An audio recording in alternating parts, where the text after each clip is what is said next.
Thanks for tuning in to NSC Sports, sponsored by National Sports Chat. Like, subscribe, comment, and let's get to it.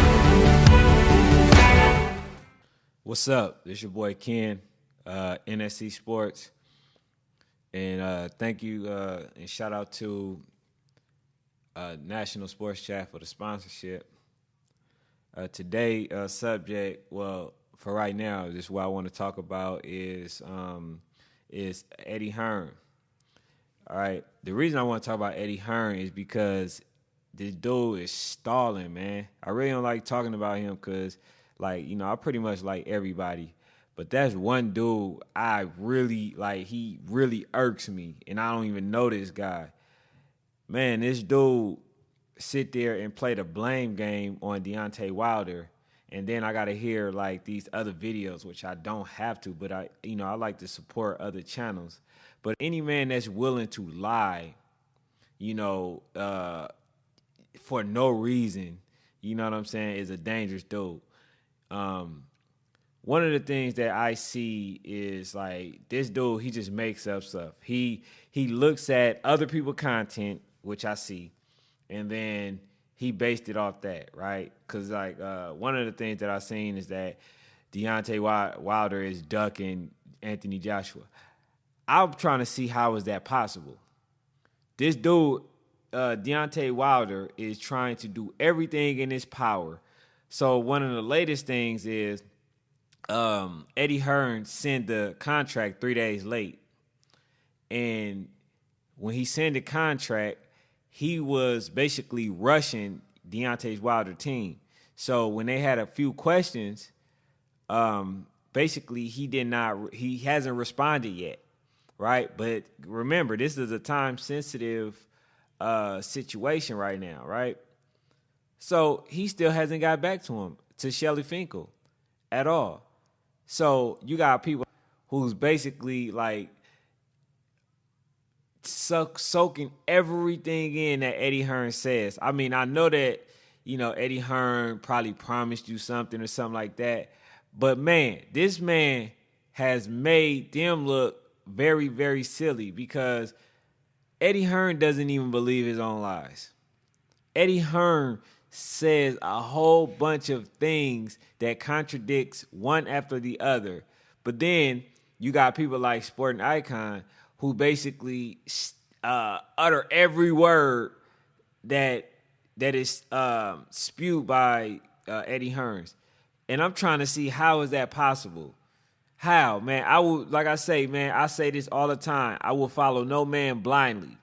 I will make no excuses up. If I feel like Deontay Wilder is ducking, I'm going to say that. If I feel like anybody is ducking. See, I'm not a fan of a fighter. I'm a fan of the sport. And this type of behavior, right, this type of scare behavior is what's killing the sport of boxing. It's killing it. People want the best fights, and we're getting fights that you know what the outcome is going to be. See, you don't know what the outcome is going to be with with Deontay Wilder. You don't know what the outcome is going to be if a person like Kell Brook fight a Jamel Charlo. You don't know what the outcome is going to be if Dillian White fights a Luis Ortiz. But you know what the outcome is going to be when Dillian White fights a Joseph Parker, which he's not that good, and I think is going to display once he fight Dillian White, once Joseph Parker fight Dillian White. Tyson Fury is good. He right now he has a lot of ring rust, even though he just fought Fury's whatever that man's name. But you got like these UK fighters who's basically fighting people when you know the outcome. Where's the Carl Froches?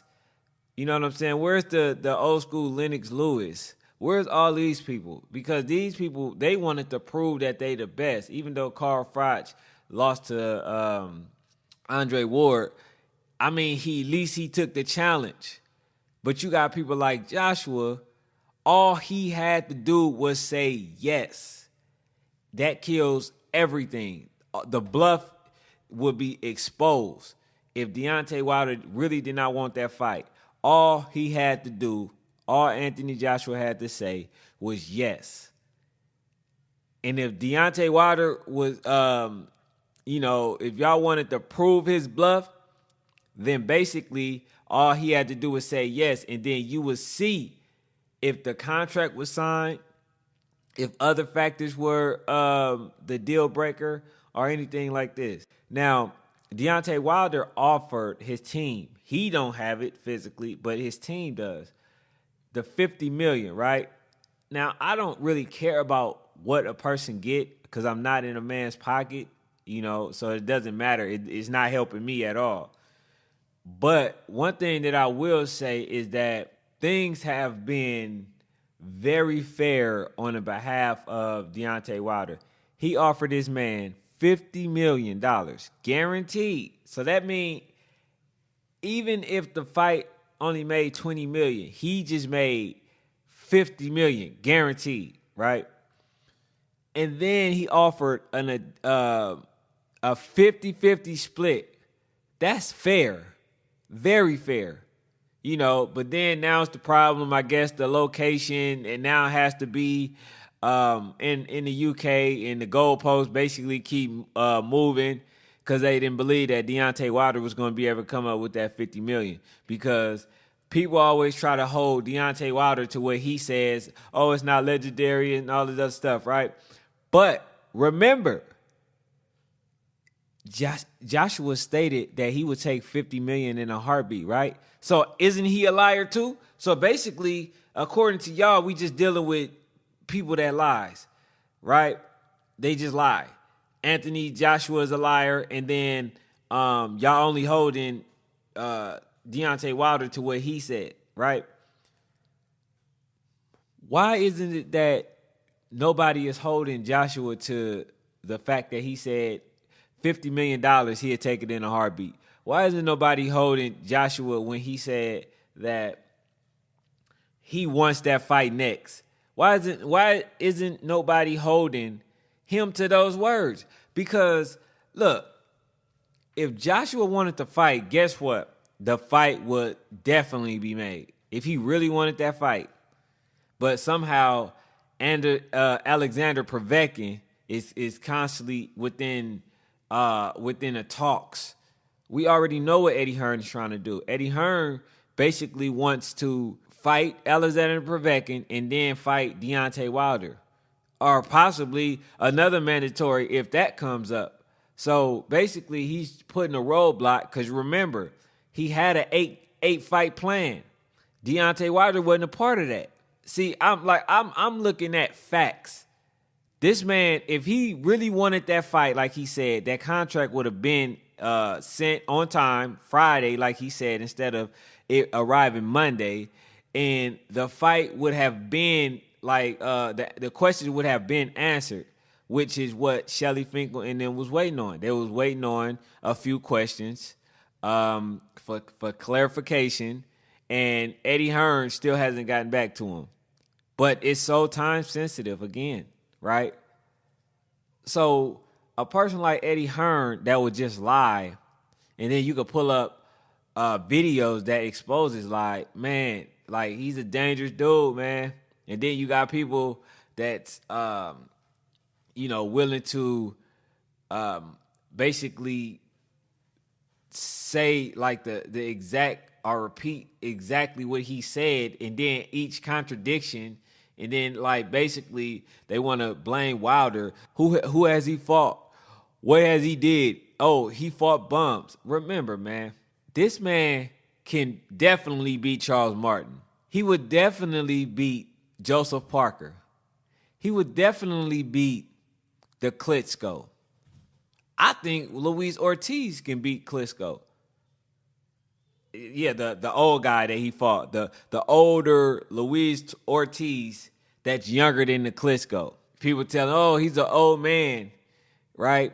But somehow he's not getting the fights that he's trying to go for. And then, like, one of the things that's confusing me is the fact that this man was about to fight Alexander Povetkin, and then they're blaming him for not fighting Alexander Povetkin for being on meldonium, which doesn't make sense, because if that was Anthony Joshua, which I would say, oh, he was on meldonium, and then people want to discredit or say who Wilder ain't fought.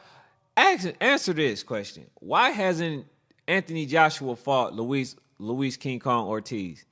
Because he was a mandatory for a while. And remember the Lion Eddie Hearn, what he said.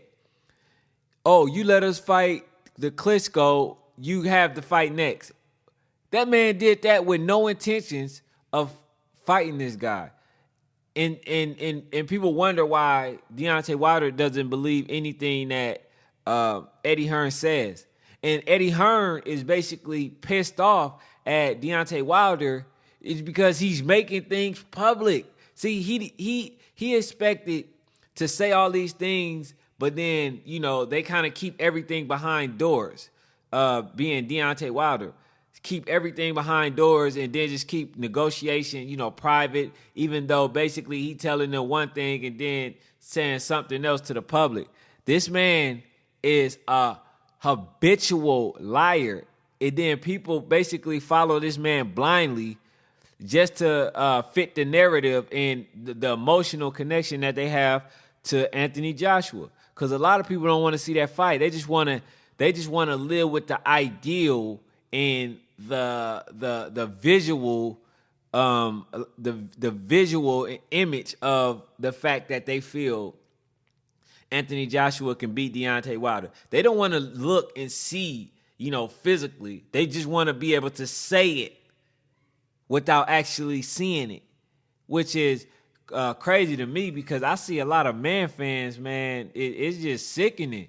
Like, man, you follow this dude so much to where, you know, if you're listening or looking at the comments, you seeing that people, man, they cuss you out just for having an opinion that Joshua can't beat Wilder or he's going to get knocked out. These people, man, they go mad. It's like, man, look, man, I don't love nobody that much to get emotional just off a statement, off another man that you would never probably see or get to meet. That is crazy to me. It's ridiculous. So, yeah, man, Eddie Hearns, man, him and Abel Sanchez are the worst, man. All they do is make up, you know, excuses. And then to make things worse, this dude, like, they don't want to fight the best competition. And then, like, well, Alexander Povetkin is not a bad candidate. But I'm trying to see, how does this man get more leeway or more benefits and more support than Deontay Wilder? And this man is a known drug cheat. Not once, but twice. And he's more favorable. He get more favorable treatment than Deontay Wilder, which is, you know, it's kind of baffling to me. It's, you know, very confusing. And I'm trying to see why. You know, is this a part of the plan? I know that Anthony Joshua is a cash cow, but I don't know if he has anything to do with Alexander Povetkin being brought back, you know, to the sport of boxing. I don't know, you know, but he sure is hell bent on fighting him or whatever, you know. And then, like, people talking about you know, Anthony Joshua, he shouldn't fight him. He's selling out arenas, you know, 70 to 90,000, you know, and stuff like that, right? But I don't understand why that a problem, because look, you can make more money selling only 16,000 or plus seats. You can make more money fighting just only selling that amount than they make in the UK selling 90,000 seats. That's not that doesn't make sense to me. It's not adding up. How is that possible? Because the money is in the US. Despite what you guys want to say, I understand that you want to have, undisputed in the sport of boxing, for the first time on UK soil, which is great. You know what I'm saying? You should want that. You should want that. But you shouldn't want it to the point where it's like hindering a fight. If it's more money to be made, the money that Deontay Wilder is offering him, if that money could be made, right, in the U.S., why not fight in the U.S.? It didn't, because he hasn't fought outside of the UK at all. You know what I'm saying? So, yeah, man, it's just like Eddie Hearn, man, is the worst, man. Like, that's why, promoters, man, they're becoming obsolete. People like Earl Spence, they're not gravitating towards any promoters. They trying to do their own stuff because of this reasoning. Nobody wants somebody to put their life in the hands of a man to make bad decisions for them.